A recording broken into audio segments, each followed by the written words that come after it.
name is Matthew Walker. I am a professor of neuroscience and psychology at the University of California, Berkeley, and I am the author of the book, Why We Sleep. What are things that we can all do tonight and in the future to start getting better sleep?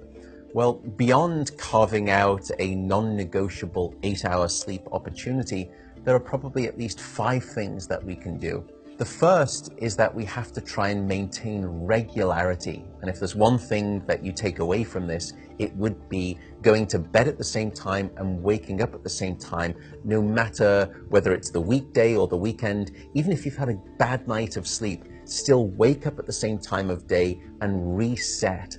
The second thing is that we are a dark-deprived society in this modern era, and we need darkness in the evening to allow the release of a hormone called melatonin. And melatonin helps the healthy timing of our sleep. So try to dim down half the lights in your home in the hour before bed. Stay away from screens, especially those LED screens. They emit blue light that actually puts the brakes on melatonin. And those blue light emitting devices fool your brain into thinking that it's still daytime, even though it's nighttime and you want to get to sleep. The third key ingredient is to keep it cool. Many of us actually have a bedroom that's too warm in terms of temperature. So an optimal temperature is about 68 degrees Fahrenheit or about 18.5 degrees Celsius. And the reason is that your brain and your body need to drop their core temperature by about 2 to 3 degrees Fahrenheit to initiate good sleep. And that's the reason that you will always find it easier to fall asleep in a room that's too cold than too hot. So having a cool room actually takes your brain and body in the right temperature direction to get good sleep. The fourth critical factor is actually avoiding alcohol and caffeine. Unfortunately, this makes me deeply unpopular, but alcohol is perhaps the most misunderstood drug when it comes to sleep. People think that it helps them fall asleep. That's not actually true.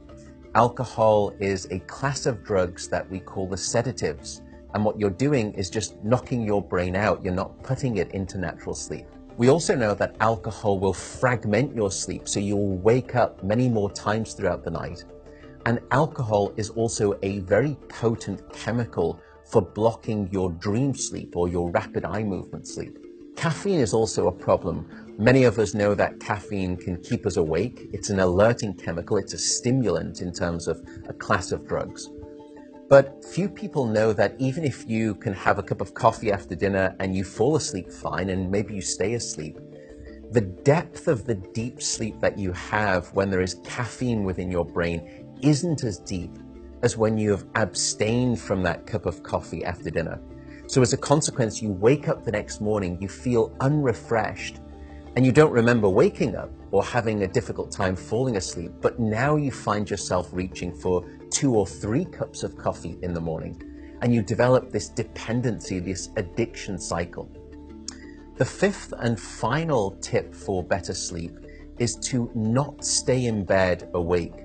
So if you haven't fallen asleep within 20 or so minutes, or you've woken up and you're finding it difficult to fall back asleep, don't stay in bed awake.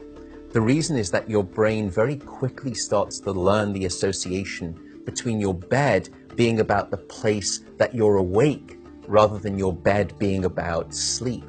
So the advice is to get up, go to another room, and in dim light, just read a book.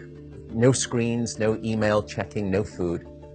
And only when you feel sleepy should you return to bed. And that way you can actually then relearn the association between your bedroom being about the place of sleep rather than being awake.